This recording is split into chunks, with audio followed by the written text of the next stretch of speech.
Ah, Biha, tu es encore là. Ben oui, Tchonche. Il faudra bien t'y faire, hein?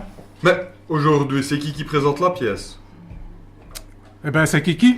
Comment ça, c'est Kiki? Ben, c'est toi qui viens de le dire. C'est Kiki présente la pièce. Mais non, je te demande qui c'est qui présente la pièce. Ah. Ah bon, d'accord. Tu voulais savoir c'est qui présente la pièce. Voilà, nous y sommes. Alors, c'est qui? Eh ben, c'est toi, Tchonche. Ah, chouette alors. Ben oui, hein. Parce que moi, je vais encore jouer dans cette pièce. Donc c'est toi qui vas la présenter. Quoi, c'est tout? Ben oui. Mais rassure-toi, Tchonche. Le mois prochain, ce sera toi qui joueras. Ah bon, quand même. Ben voilà. Chacun son tour, Tchonche. Et c'est quoi la pièce aujourd'hui? Ben, comment ça? Tu n'es pas au courant? Bah non, voilà que j'arrive, moi, on m'a rien dit. Eh ben, c'est la suite de l'histoire de Sainte-Odile. Ah bon, mais c'était pas fini? Ben non, hein, bien sûr que non. On n'a raconté qu'une petite partie de sa vie, jusqu'à son baptême, quand elle avait 6 ans. Ah oui.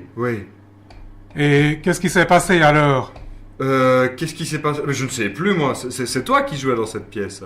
Ah là là là là, mais t'es pas très attentif, Tchonche. Dites, peut-être que les enfants s'en rappellent, eux. Ils étaient sûrement plus attentifs que toi, hein?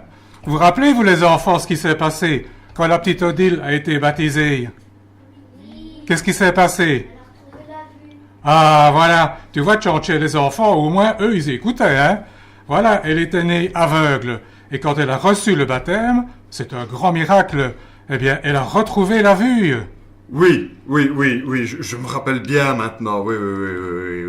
Mais est-ce qu'elle n'avait pas été recueillie par des religieuses ou une histoire Mais ainsi? oui, très bien, Tchonche, effectivement. Elle avait été abandonnée à sa naissance, et puis elle avait été recueillie par des religieuses. Et c'est ainsi qu'elle-même est devenue religieuse, et que nous la retrouvons aujourd'hui. Ah bon, et donc maintenant, elle est religieuse. Voilà, c'est ça, Tchonche. Eh ben, on va regarder la suite de sa vie alors, hein. Ben oui, Tchonche, dès que tu nous auras laissé la place. Ah oui, donc je m'en vais, voilà. Ben voilà, tu as tout compris. Voilà, bon, à plus tard alors les enfants, hein.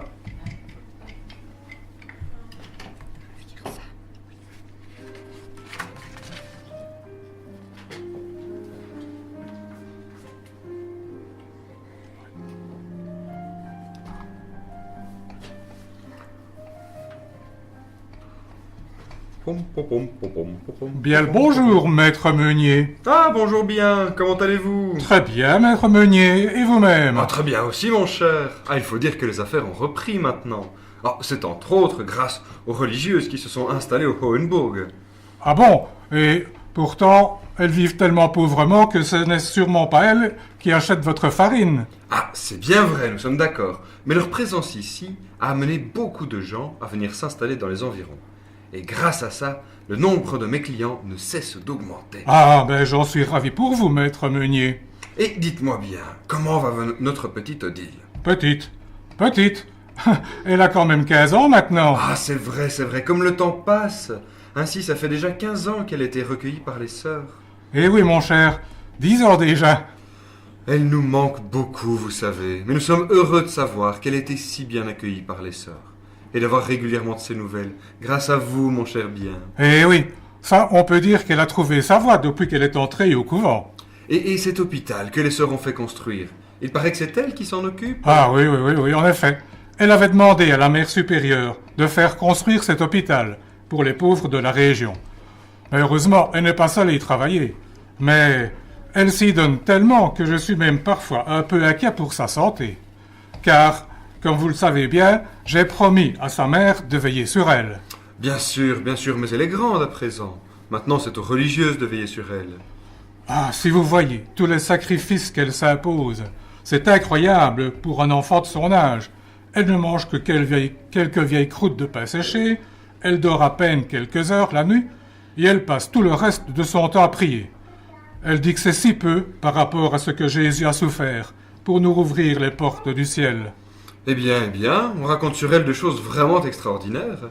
Un de mes clients m'a raconté que sa femme a été guérie d'une maladie des yeux simplement en appliquant un peu de l'eau du puits du couvent. Eh oui. On dit que cette eau a des vertus miraculeuses. C'est dans ce puits qu'on avait puisé l'eau pour la baptiser. Et les vertus extraordinaires de cette eau se sont tellement fait connaître qu'il arrive maintenant des pèlerins de toute la France. Eh bien, je dois dire que ça ne m'étonne qu'à moitié, mon cher bien. Ah, pendant les 5 années où nous avons eu le bonheur de nous occuper d'elle, nous avions déjà remarqué que c'était une enfant peu ordinaire. Une telle sagesse, une telle humilité, ce n'est vraiment pas courant pour une enfant de cet âge. On aurait dit une petite Sainte Vierge. Ah oui, c'est vraiment ça. Et je peux vous assurer, n'est-ce pas, que depuis qu'elle a été recueillie par les sœurs, elle a encore grandi dans la sainteté. En plus, elle est d'une bonté et d'une gentillesse. Figurez-vous qu'un jour, on avait oublié de remplir les burettes pour la messe. Eh bien, quand elle a vu l'embarras du prêtre, elle s'est mise à prier, et tout à coup, les burettes se sont remplies toutes seules avec de l'eau et du vin. C'est vraiment incroyable.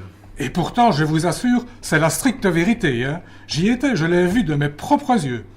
Et on m'a raconté aussi qu'un jour, après avoir visité des pauvres dans un village des environs, par une torride journée d'août, elle s'était arrêtée, croyant pouvoir se rafraîchir un peu à l'ombre.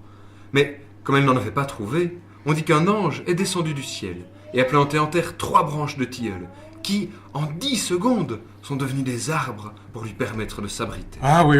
Moi, j'ai aussi entendu parler de cette histoire. Mais pas par elle.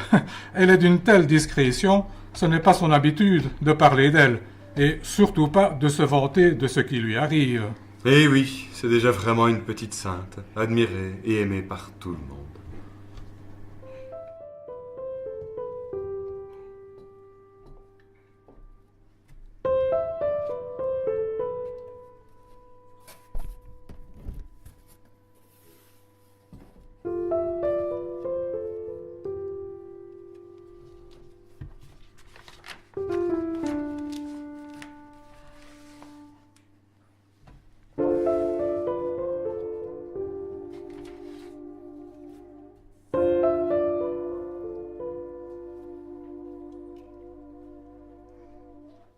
Il y avait pourtant un homme dans la contrée qui ne voulait rien entendre de ces histoires.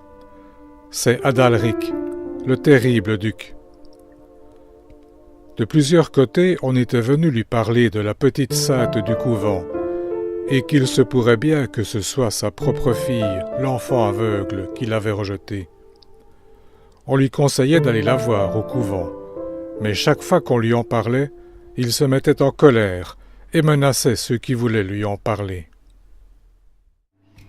Ah non, mais quand même, pourquoi est-ce que ce serait ma fille? Oh, elle doit avoir à peu près le même âge, mais ça ne prouve absolument rien. Ah, et puis, si c'était elle, qu'est-ce que ça changerait? Ma fille a disparu il y a 15 ans. Je ne l'ai jamais connue. Si elle vit toujours, ce n'est qu'une étrangère pour moi. Tout ce que je sais d'elle, c'est qu'elle est née aveugle et qu'elle a disparu. Je n'ai jamais su comment. Et sa mère, Beresvinde, en est morte de chagrin. Tiens, justement, en voilà une de ces béguines. C'est l'occasion d'en savoir un peu plus sur cette fameuse religieuse dont on parle tant. Venez par ici, ma sœur. Vous êtes du couvent du Hohenburg? En effet, monseigneur. Il paraît qu'il y a là une petite sœur qui fait des miracles. La connaissez-vous? Monseigneur, il n'y a que le bon Dieu pour faire des miracles. Oui, sans doute, mais beaucoup de personnes la considèrent déjà comme une sainte. Mais il ne faut pas croire tout ce que les gens racontent, monseigneur. Mais, ma sœur, avancez un peu, que je vous vois mieux. Mais ce visage, et déjà cette voix, mais oui, on dirait Beresvinde, mon épouse décédée. C'est donc vous, ma sœur, cette religieuse dont tout le monde parle? Je ne suis qu'une petite sœur. Je ne cherche qu'à servir le bon Dieu et va venir en aide à mon prochain. Mais oui, maintenant j'en suis sûr, il n'y a pas de doute. Ce visage, cette voix me rappelle trop mon épouse. Ainsi c'est bien vous. Je suis Adalric, le duc d'Alsace. Et vous êtes ma fille qui avait disparu à l'insens. Si vous saviez comme je regrette tout ce qui s'est passé.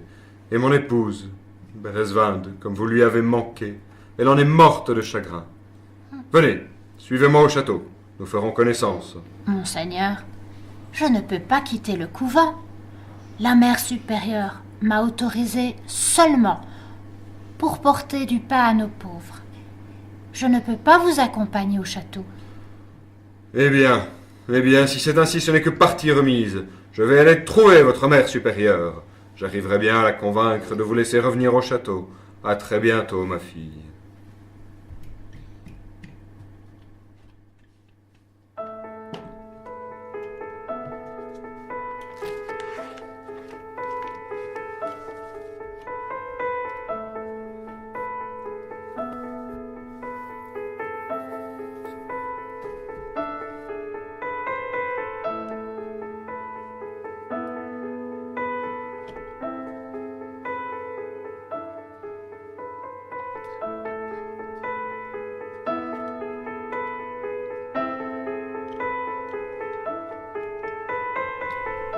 Non, ma fille, maintenant ça suffit. Tu vas quitter ces vêtements religieux. Il n'est plus question que tu retournes au couvent. À présent, ta place est ici. Et tu vas accepter de recevoir les jeunes gens que je vais te présenter.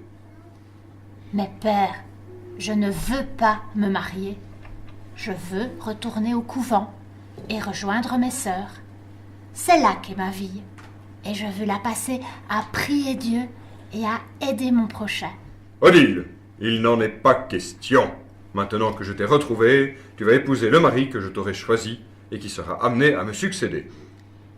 Père, je ne veux pas me marier. Je veux me consacrer à Dieu. Ah, tu es bien la même que ta mère, toujours à perdre son temps à prier. Est-ce que je prie, moi? En tout cas, tant que tu ne seras pas marié, tu ne quitteras plus ce château. Tes escapades nocturnes pour aller rejoindre les religieuses, c'est fini. Mon Dieu, je vous en prie, venez à mon aide. J'aimerais pouvoir satisfaire mon père. Mais cela m'est impossible. J'ai déjà fait le vœu de rester vierge et je ne veux donc pas me marier. J'ai bien peur que mon père me marie de force. Oh là là. Ah! Bien. Je suis bien contente de vous voir. Bonjour, ma chère Odile. Que puis-je pour vous? Je suis bien tracassée et bien. J'ai peur que mon père ne cherche à me marier de force. Mais je ne peux pas. Ma place est au couvent. Vous le savez bien, vous bien. Vous marier? Ah oui, c'est donc pour ça qu'il a invité tous les jeunes nobles des environs. Oh non! Il les a déjà fait venir au château. Mais alors, je n'ai pas de temps à perdre. Il faut que je puisse m'échapper. Mais pour aller où? Si je retourne au couvent, c'est sûr qu'il me retrouvera. Ah, tout ça me rappelle d'anciens souvenirs. Eh bien, mon enfant, je peux vous aider à quitter ce château. Je connais un passage secret qui m'avait déjà bien servi il y a quelques années, quand vous étiez toute petite. Oui, mais pour aller où bien? Eh bien, je pense que, en attendant que vous puissiez retourner au couvent, vous pourriez trouver refuge à Aubernais, auprès du meunier, chez qui vous avez vécu vos 5 premières années. Oui. Je sais qu'il sera très heureux de vous revoir et de vous aider cette fois encore. Oh, merci bien, merci, merci. Vous me sauvez. Allons-y ainsi. Ne perdons pas de temps.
étrange. Je ne reconnais pas cette forêt. Pourtant, je ne devrais pas être très loin du moulin d'Aubernay. Ah, que c'est bien dommage que Bihan n'ait pas pu m'accompagner. Il a préféré rester au château pour ne pas éveiller les soupçons de mon père.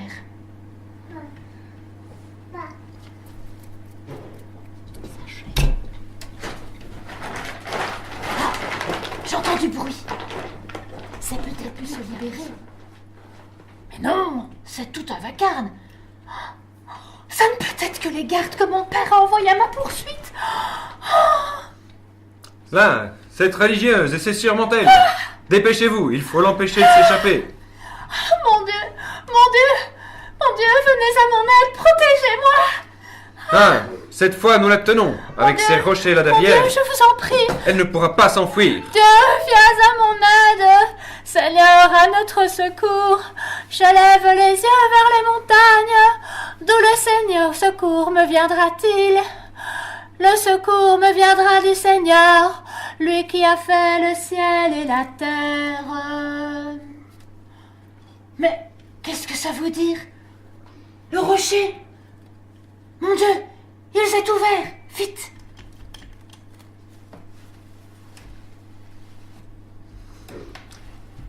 Mais qu'est-ce qui se passe? Où est-elle? Elle était là, devant ces rochers, et maintenant elle a disparu.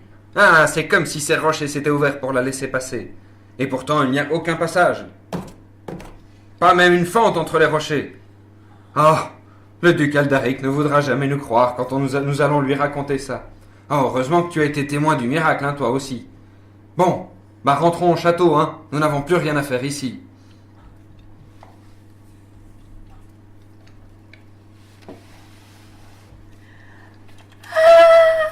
Venez, crions de joie pour le Seigneur. Allons jusqu'à lui en rendant grâce par nos hymnes de fête. Acclamons d'eux. Lui, le grand Dieu, c'est le Seigneur, le grand roi au-dessus de tous les dieux. Il tient en main les profondeurs de la terre et les sommets des montagnes sont à lui. À lui la mer, c'est lui qui l'a faite, et les terres, car ses mains les ont pétries. Entrez, inclinez-vous, prosternez-vous, adorons le Seigneur qui nous a fait. Oui, il est notre Dieu, et nous sommes le peuple qu'il conduit, le troupeau guidé par sa main. Ah, Odile, enfin, je vous retrouve. J'ai bien cru que les soldats de votre père vous avaient retrouvé. Oui, en effet, il m'avait bien retrouvé. Mais le bon Dieu a voulu me protéger en me cachant à leur vue. Mais qu'est-ce que vous voulez dire? Eh bien, quand les soldats se sont approchés de moi et qu'ils ont voulu m'attraper, le rocher s'est ouvert derrière moi. Et je me suis avancée, puis le rocher s'est refermé, empêchant les soldats de me suivre. Comment ça, le rocher, là, d'où s'écoule de l'eau? Oui, mais cette source, elle n'était pas là tout à l'heure. Ah bon? Encore un miracle? Ah, décidément, avec vous, ma petite Odile, on va de surprise en surprise. Si après ça, mon père n'a pas encore compris que ma place est au couvent, alors je ne sais pas ce qui pourra le convaincre de me laisser y retourner. Et justement, ma pauvre Odile, j'ai une bien triste nouvelle à vous annoncer. Le duc, votre père, est parti lui-même à votre recherche. Il a fait une mauvaise chute à cheval. Il est mort sur le coup. Je sais que malgré tout ce qu'il vous a fait, vous l'aimiez beaucoup. Oh, c'est affreux. Alors, ça veut dire qu'il est mort, le cœur plein de rage et de colère contre moi. Que va-t-il advenir de son âme maintenant?